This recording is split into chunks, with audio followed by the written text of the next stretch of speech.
then I decided, well, I'll use some speakers, magnets. These are magnets out of car speakers. You can see the steel still glued to the natural rare earth magnets, and I just welded bolts to it, so it's decent metal. And I got some results out of that, which you'll see, using a magnet instead of just copper. And it was pretty wild. You should see what these do. These car speaker magnets as inductors. But beyond that, I thought, wow, that worked pretty good. What would happen if, and I went to these neodymium magnets. 1-inch sphere neos, and they're powerful, real powerful if you ever had any. And I've done the same thing. Put my RCA cords on the end so I can swap them out. And I made little brackets so I can hold them out there, and they're not permanently attached. They just magnetically hold themselves to these. If you see, they come off, but I've worked them that way to where they're pretty much centered, and you will not believe the difference in the spark, the fray of the water and the droplets, as opposed from copper to magnets to the Neos. The Neos, unbelievable. Okay, now I've got the norths facing the streams, but they're on the outsides of the streams. And I've got a pretty wide gap. I don't know if you can see, the streams are bowing out pretty hard all the way over, and you're actually getting the inductors wet.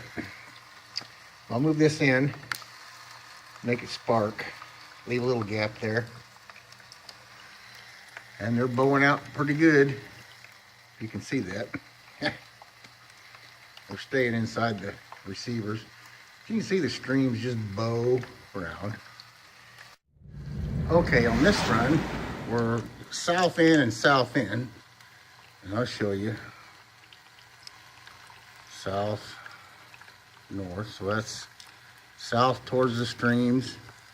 And this one's south towards the streams, if you can see that, the compass. So they're both south towards the streams. And I've got my markers up there. And it's fraying out good. And these Neos really fray the water. Look at the bow in that. You know. And I get a decent spark. You'll hear it on my Tesla radio.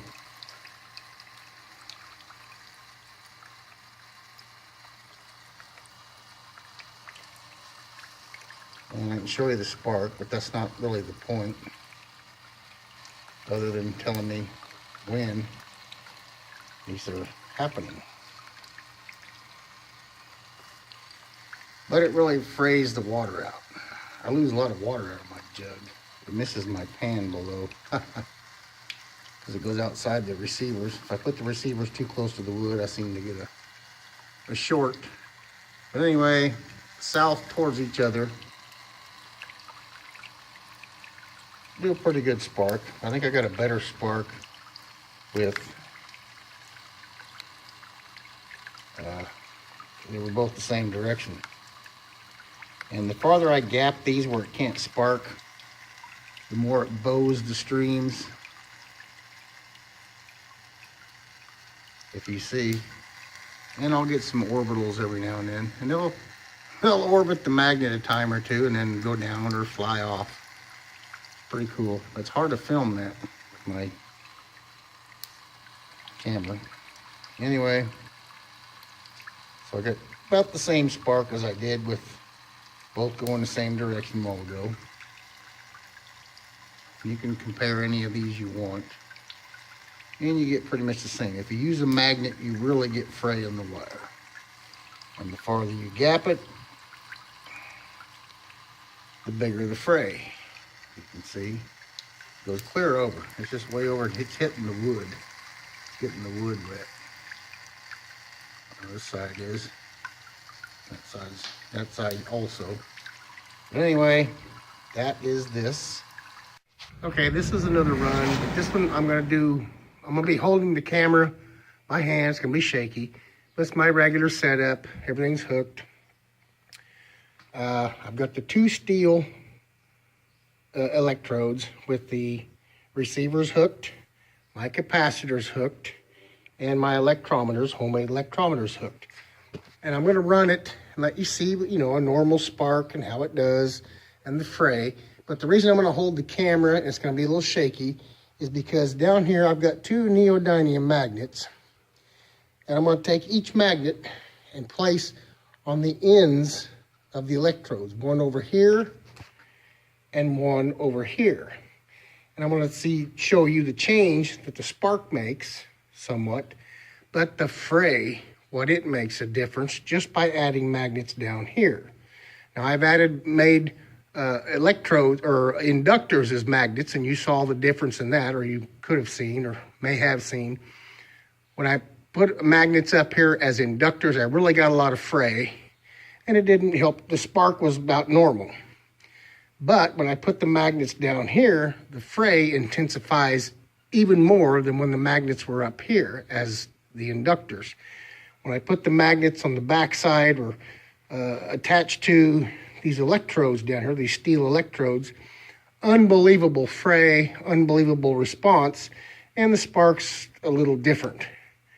But I'm going to show you that, and that's why I'm going to hold the camera so I can do all this and show you the difference between the two, so you can see this view with the electrometers and the view of the fray that changes. And it's going to be a little shaky, and I'm sorry, but I don't have several cameras to focus this and capture it with 2 or 3 angles with one shot. So anyway, bear with this and check it out, and we'll move on. Okay, here's the normal fray. You know, a little bit of split, a little bit of rotation, decent spark, and such. Okay, we're running with what I just showed you, getting a good spark, and I guess you can see it. Fraying out, big fray spark, fraying out, big fray spark. Okay, now I'm going to grab a magnet. I'm going to put the south inward. Look at the fray now. It's going real crazy. Spark slowed down. The spark's not, it's pretty intense. And that's just the magnet on the right side, which is actually hooked to the black inductor, but the red inductor is also fraying out.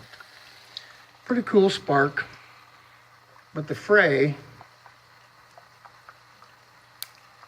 is unbelievable. Now I'm going to add another magnet, south side in, to that side. Look at the fray. Look at the fray, going crazy. Crazy, crazy on both. Crazy fray. And the spark's not as intense because they're combating each other. I can make it spark, but the gap, the same, doesn't spark, but the fray goes crazy. Listen to that. Look at the swirls in the water. I guess you can see them. It's just twisting it into tornadoes. Look at the vortexes. The magnets are causing the streams to turn into. It splits off. I get major orbitals, both sides, and I'm out of water. But it does that every time. Add those 2 magnets to the electrodes. Unbelievable pull on the inductors. Pretty cool. Tell me that's not. This is accelerating the pull of gravity, which creates heavier pull on the inductors, which makes not just the spark bigger, but since the magnets are taking in that acceleration, is why the spark really isn't as big as it was before I added the magnets. But the water had to separate more and get more acceleration, more droplets breaking off, more theft going on here to help this electrode and the receiver and everything feed these magnets. Acceleration of gravity, people. Unbelievably evidential. And then when I add magnets, it intensifies everything exponentially. The fray, everything's really gets extreme.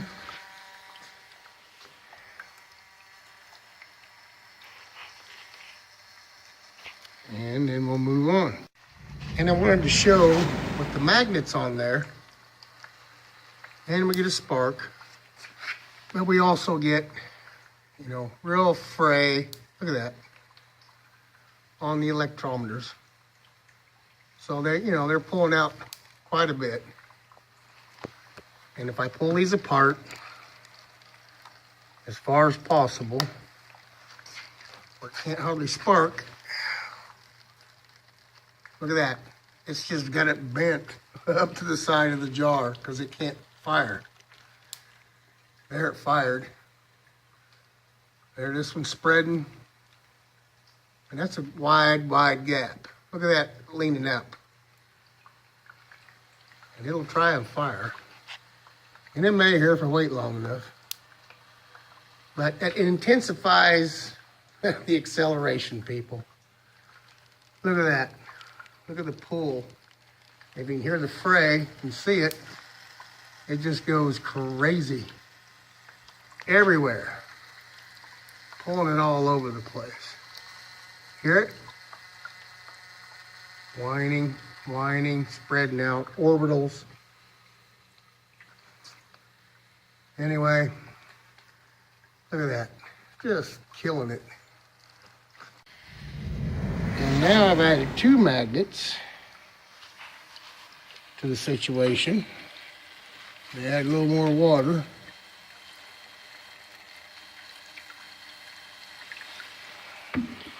Doubled my magnetic power.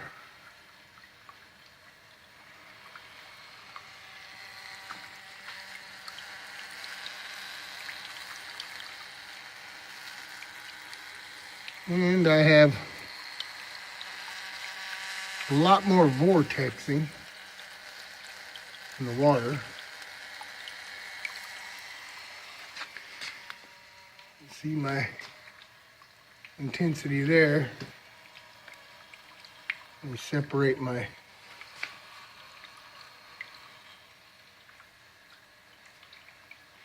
they just shoot apart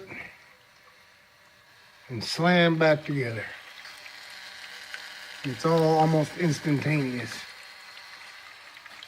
They shoot apart and slam back together. And there's no spark. Now if I move in for a spark,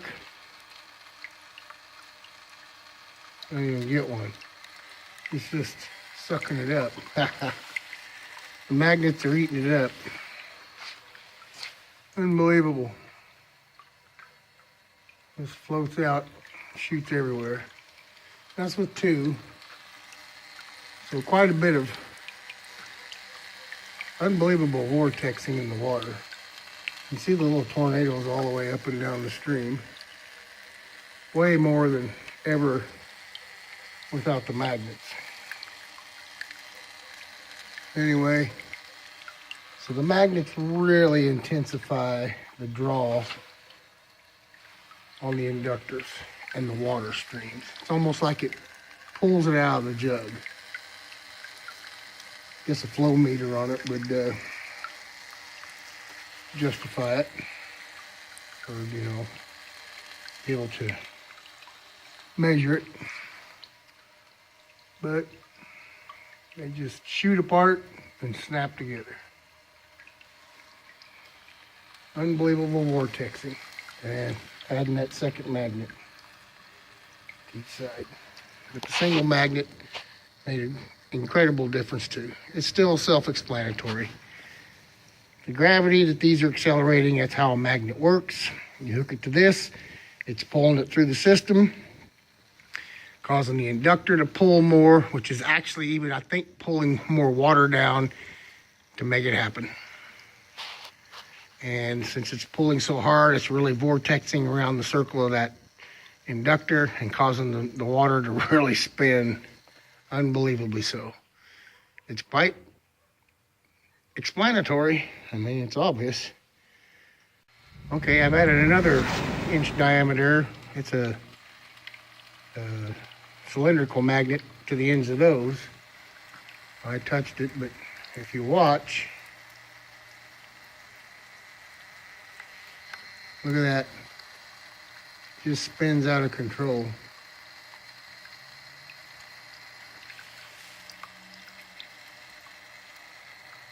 They just vortex out of control. Then they snap. I don't know where it's going. Into the air, I guess. Let me separate these even more. See what that does. Like it kind of loses it.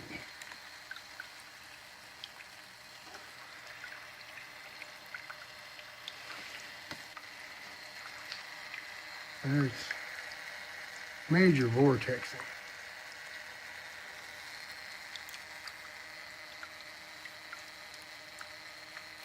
You can see that little stream, it just kind of bends and swings around. The little stream breaking off just kind of spirals on its own as the big stream is tornadoing down. Unbelievable. Add a little more water. A little more run on this. I can see it. Oh yeah. Adding that third magnet on each side. It just throws it for a loop. You can hear it. You see that little stream sticking out. It twists around almost like you've seen a rope tornado that sticks off of a main tornado and goes off on its own. If you've ever seen tornadoes do that, a little secondary tornado just kind of has all kinds of bends and whips to it. That's what that secondary stream's doing on both of them. You see that bow in the secondary back there? See the bow in that secondary stream? They'll whip around like little tornadoes. You see that? It's hard for me to get the angle I can see. They whip around like little tornadoes, both sides, with 3 magnets. And then the main stream, look at the vortexing of it. It's the main vortex. Then you have this other one vortexing separately. Look at that. There it goes, bowing, whipping around. Unbelievable. Tell me that's not accelerating gravity, people. I know you'll say it's electrostatic pull and ions, and it is, but that's what gravity is. It's electrostatic feeding of atoms, or electron functions. And this is just really messing with it. Anyway, 3 magnets, 3 neos hooked to each electrode. Major gap. I got over a 1/2 inch gap. Never does spark. Even when I put it close together, it won't. Unbelievable vortexing in the water streams. Cool. Running a little low on water, but you can hear it twisting. Hear it? It just, I need a raw high definition camera to show the secondary spirals of that secondary stream, the smaller stream. You see a little bit of it there. It's breaking up now, but before it looked like a little auxiliary tornado spinning off on its own. Never seen that before. Unbelievable. 3 magnets. Cool. Accelerated gravity, people. My theory's correct. I'm telling you. Thanks for watching. Okay, from what I've showed you with the magnets up here as inductors, and the stream's going by and being pulled to the side, we've all taken a comb and put it by a stream out of our faucet, and the static electric charge in the comb would make the stream bend. But with this, what you saw a while ago, with the magnetic inductors up here, the constant stream bend and then a spark, that would have discharged the comb. The comb would have been discharged. So that shows you there was an acceleration there. And, you know, that's cool. Maybe not. Maybe the comb would keep pulling the stream over for minutes and minutes and minutes and minutes and so forth.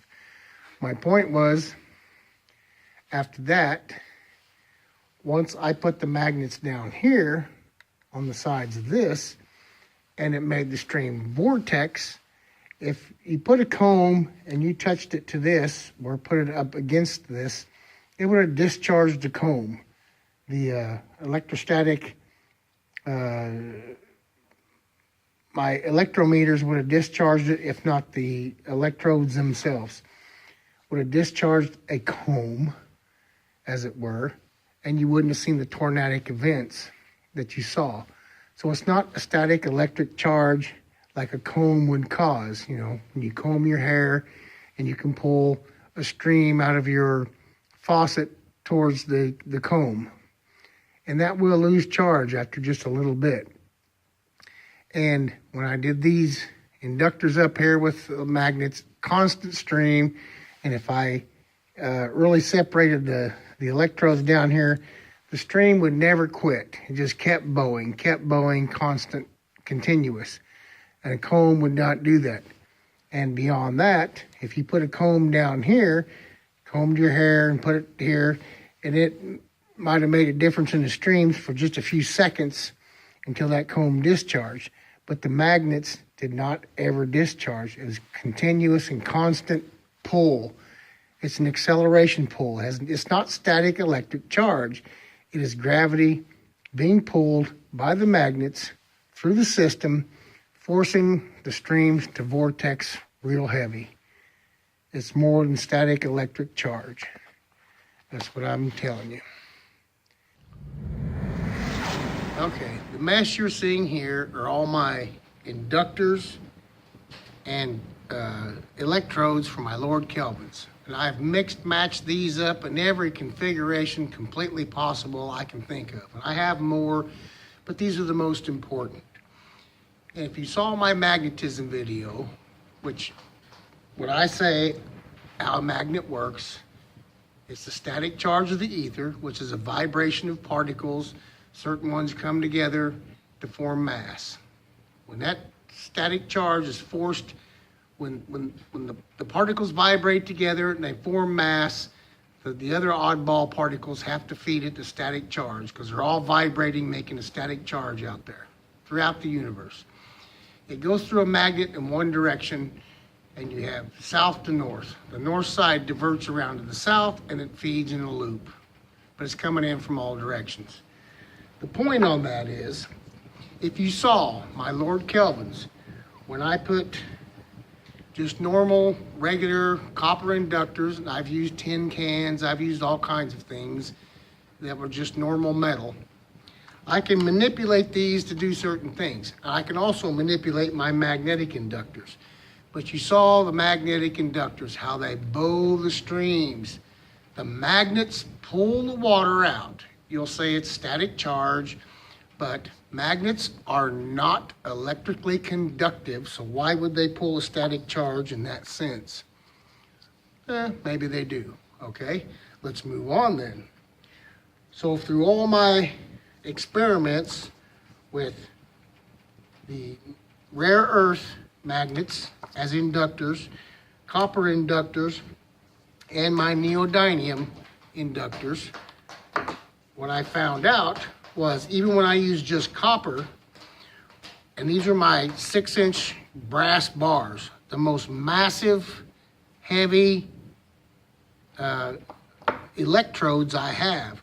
When I hook them directly up to the copper, I don't get that vortexing. Nothing near what you saw by putting these neodymium magnets on the steel electrodes. And I can put the neos on these big ball electrodes and get the same response. But I can hook these big steel balls up without the neos, and I don't get that swirling. As soon as I hook them up, I do. When I hook the magnets up to the little steel, I do. and I can't hook them up to the copper. I've used copper inductors or electrodes, and they do pull good. They pull better than the rest of these without magnets. And I've even put the neos on the end, on these steel bolts on the end of the copper or the brass, these huge brass bars, 6 inches long, 3/4 diameter, and I still don't get the pull that I do when I put the magnets to the steel. The point is, even when I use just magnetic inductors, it bows the water. The magnets pull the water. There's a pull there. It's gravity. It's pulling gravity away. And it even makes the streams a little bit of a vortex to it when I use those. But when I put the magnets down below on with the steel, I really get vortexing. It's accelerating the amount of pull. And like I said, I've tried all these in every different configuration you can think. I've tried different ones with each one, steel to brass, copper to steel, copper to brass, brass to steel, everything you can think of, and adding the magnets here and there and anywhere I can. What I found out is that when you add magnets, especially to the steel, and it magnetizes that steel and gives it more pull, you get more vortex rotation in the streams, way up on the inductors. It has nothing to do with the electrodes where the magnets are. It's pulling it in where the charge is coming through. It's not a static charge in the sense of it's pulling static electricity down. It's pulling gravity. That's what magnets do. They accelerate gravity. And I have so much more. So if anybody can understand what I'm trying to show here, I have several devices that I can use to do many things, and it's not free energy, it's nothing of that sort. It's just a different way to look at how we do things to make things easier, better, and much more efficient. And we'll talk about it later. Thanks for watching.